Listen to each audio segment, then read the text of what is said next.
Petit déballage comme promis, donc du revolver 6 coups en 5 mm, type le Faucheux, à broche donc.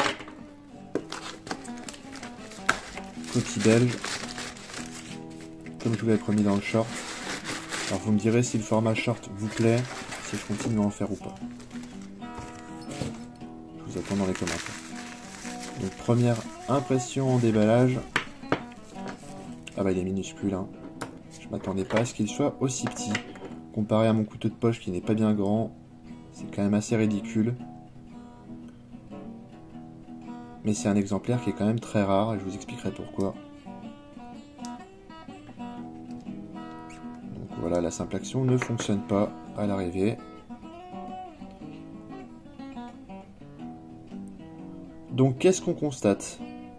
Il est gravé de partout. Sur le bâti, le barillet, le canon. Ce qui est assez exceptionnel. Et ce type de revolver, je n'en avais jamais vu avant. Déballage des munitions.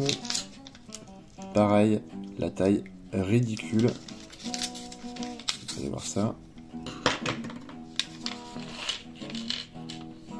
Je vais les comparer d'ailleurs un peu plus loin dans la vidéo avec du 7 mm à broche ou du 12 mm à broche. Alors pour l'état général, il est arrivé super gras, graisse armurière, donc pour le protéger, moi j'aime pas du tout, ça laisse des taches, donc je vais l'enlever. Des gravures très fines, de partout, hein, ce que je vous disais tout à l'heure.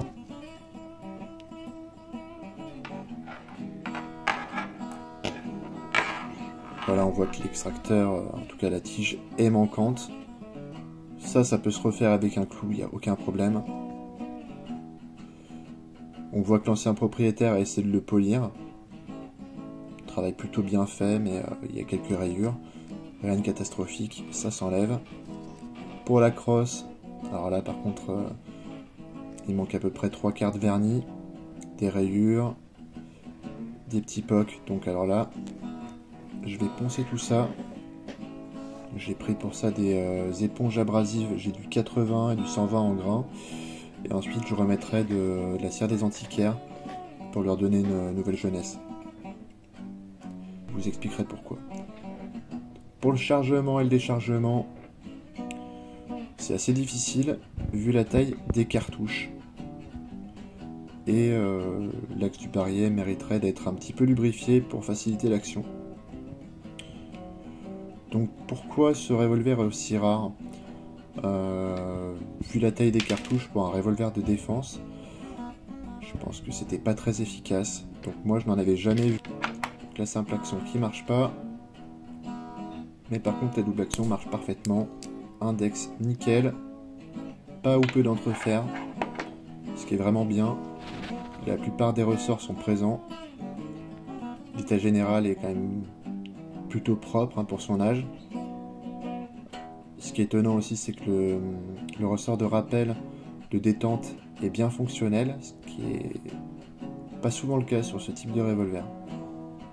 Donc là j'ai essayé de filmer le gras, mais c'est un peu difficile de focus à cause de la taille du revolver. Donc je fais au mieux.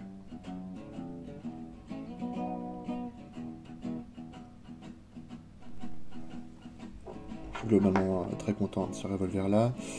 Alors pour la portière, elle tient avec ce petit ergot là. Et elle ne tient pas très bien, mais c'est pas un problème. À mon avis ça se resserre. Il faudra que je nettoie également les chambres hein, du barillet, le canon. Ils sont, comme vous le voyez, on verra avec la lumière, un peu rouillés. Pour le fonctionnement et l'apparence, détente pliante, organe de visée, il est très similaire au 7 mm le Faucheux. Je vais faire une petite comparaison un peu plus tard dans la vidéo pour que vous voyez.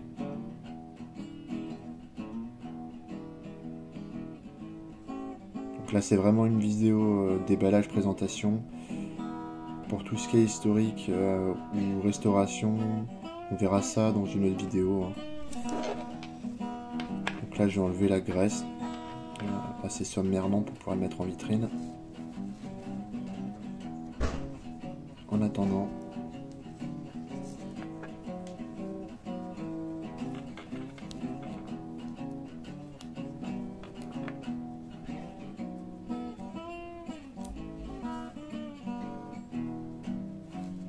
Vous voyez l'état du gant en coton après.